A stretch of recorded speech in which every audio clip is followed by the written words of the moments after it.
இன்ஸ்டால யார்டா அந்த சிந்து? எந்த சிந்து? நீ கண்டதையும் பேசி வச்சிருக்க அந்த சிந்து தான். ஏய், நான் இன்ஸ்டால யார்கிட்டயும் பேசல. வண்டா சிந்து மூத்திர சந்தன் பா. அப்படி ஏன்பா போக சொல்ல மாட்டேன்? அவகிட்ட ஆபாசமா பேசி அதை ஆசையா ஸ்கிரீன்ஷாட் எடுத்து வச்சு அலர்ட்டா டெலிட்டும் பண்ணிருக்க. ஆனா அது அலட்சியமா ரீசன்ட் டெலிட் பண்ண மறந்துட்டேன். அதை நான் அழகா கண்டுபிடிச்சிட்டேன். பாரு, நான் யார்கிட்ட ஆபாசமும் பேசல, ஆசையாவும் பேசல. சும்மா அரபோதில வந்து உலட்டு இருக்காத, சரியா? ஏதோ பண்றதுக்கு நல்லா தெரியுது. சே, நம்ம தான் ஒரு டயலாக் பேசி உளறிட்டு போவோம். நான் உன்னை பிராங்க் பண்ணேன்டா, நீ எனக்கு உண்மையா இருந்திருக்க. அதனாலதான் நான் கேட்டதுக்கு எதுவுமே நீ முழிக்கவே இல்ல. மாமனை நீ மட்டும் முழிச்சிருந்தியோ அப்பவே உன் மூச்சு நிறுத்திருப்பேன்டி. ஏ பைத்தியக்காரி, உன் பிராங்க்ல குளி கட்டிய வைக்க. தப்பு பண்ணா நீ முழிக்கணும், தப்பு பண்ணாத 2 வேளை குளிக்கணும். நீ போ, நான் குளிக்க டைம் ஆச்சு. சரி நீ போய் குளிப்போ. பொட்டாடி கொஞ்சம் பொட்டாடி கொஞ்சம் கிடைக்கிறதுக்கு என்ன புண்ணியம் பண்ணணும். பட்டாளி குச்சி பதறிச்சிடி.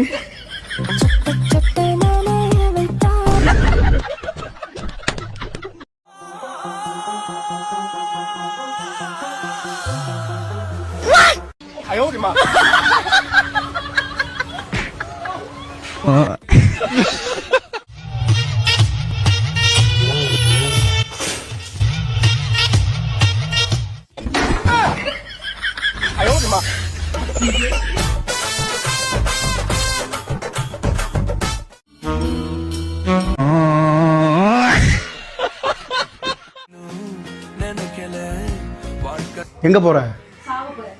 நானும் வரேன். உன் மேல நம்பிக்கை இல்ல. மறதி அதிகமாயிருச்சு. எவ்வளவு நேரமா போன் பண்றது? ஏன் போனே எடுக்க மாட்டேங்கிற? நான் வந்து உன் போனை வீட்டுல மறந்து வச்சிட்டேன்னு சொல்றதுக்காக தான் உனக்கு போன் பண்ணிட்டு இருக்கேன். நெக்ஸ்ட் டைம் வந்து இப்படி பண்ணாத, போனை எடு. மென்டல் ஹாஸ்பிட்டலுக்கு போன் பண்றான்.